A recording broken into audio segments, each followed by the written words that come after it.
What up, y'all? This is that second little video I'm making.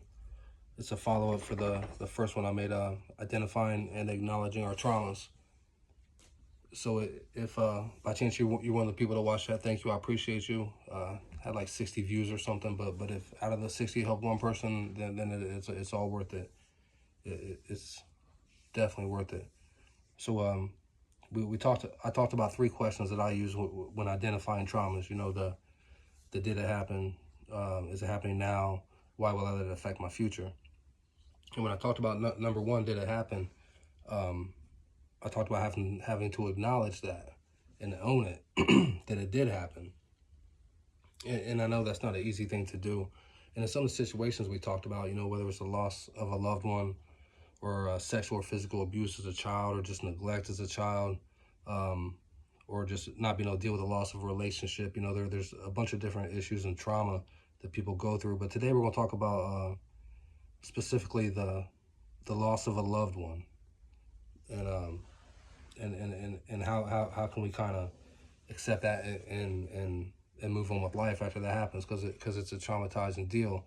A lot of us have some experience with death. Mine started kind of early on a real close level. It wasn't just family members, but there was this girl I went to school with at 17. When I was 17, we went to Ohio High Point, JVS, in Bellefontaine, Ohio. Her name was Jessica Taylor, and I was in this printing and graphics class, right? and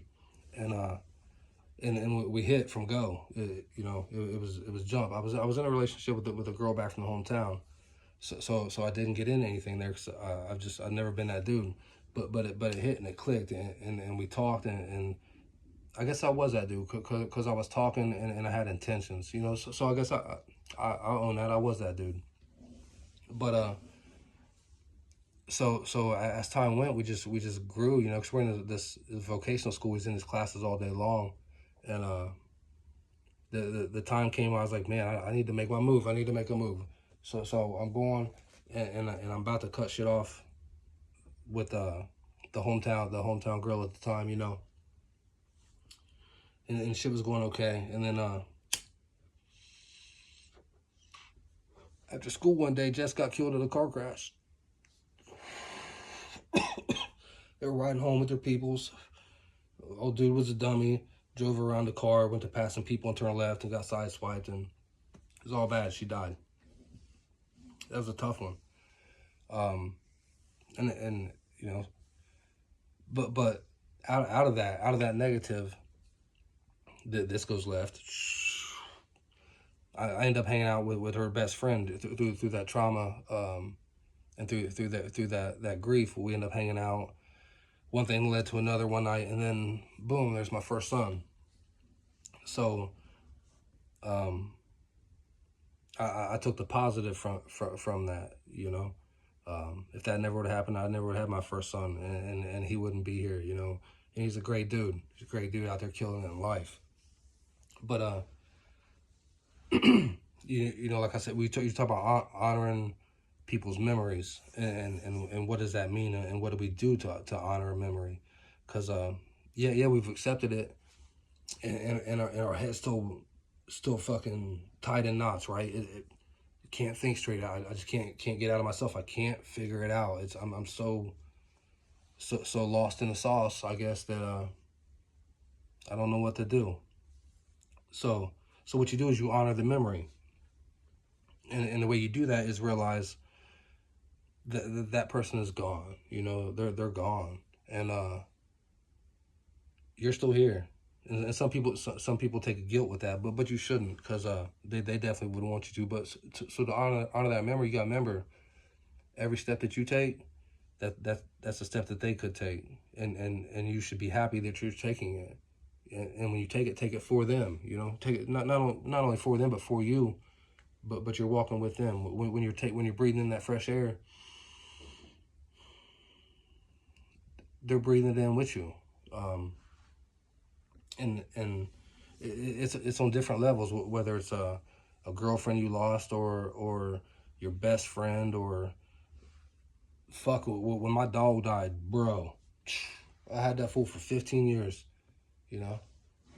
that shit hits you. But you have to uh, honor the memory by moving on and doing good with yourself and with your life. And another way that you honor the memory is if you need to, you break cycles.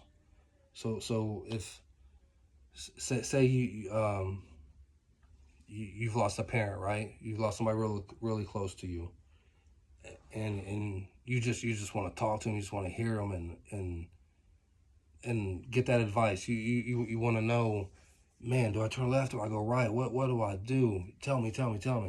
Sometimes you just gotta listen. So honoring that memory, when I talk about breaking cycles, is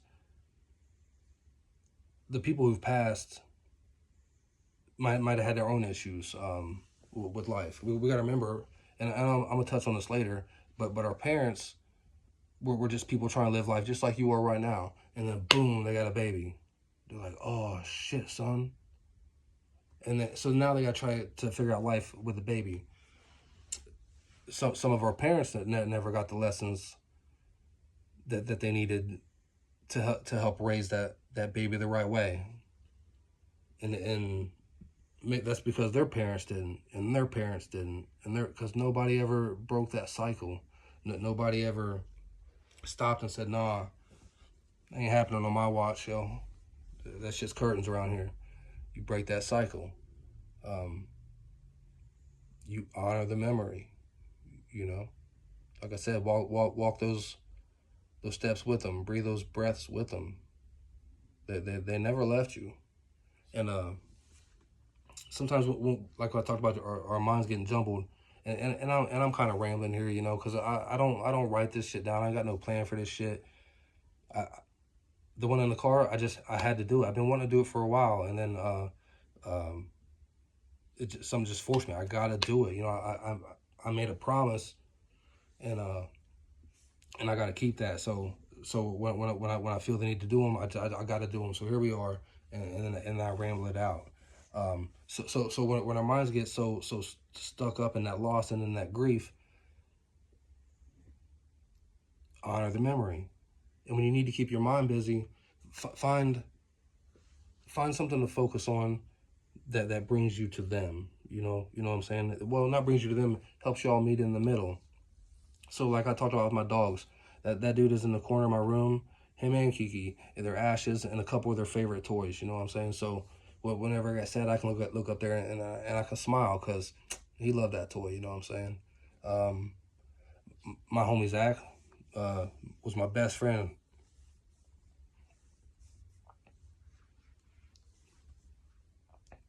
Oh, I'm gonna keep it real. I'm gonna leave it in here. The only dude I talk to every day, really. So his mom gave me this necklace, and I rock that shit. I got a picture of him playing bass up here in the corner of the wall, you know. So when I come in the room, sometimes I look at it and smile, you know. but I listen. I listen for them, you know. The people we lost, we never really lost. When you hear ancestral healing, you know, they can help you with that. You just gotta listen. You can use the strength of your ancestors. You can use that wisdom that they know now if you just try to tap in and channel into that shit. So I know this one, it wasn't too long, but just thought somebody might need that one today. All right, y'all. Peace.